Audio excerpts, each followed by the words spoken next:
para maglaga tayo ng squash.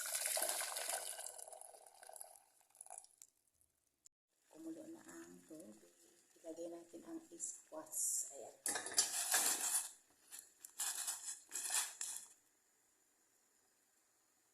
Wow! Boiling squash. Big green squash and carrots. Ilagay naman natin ang carrots at squash na green. Ayan.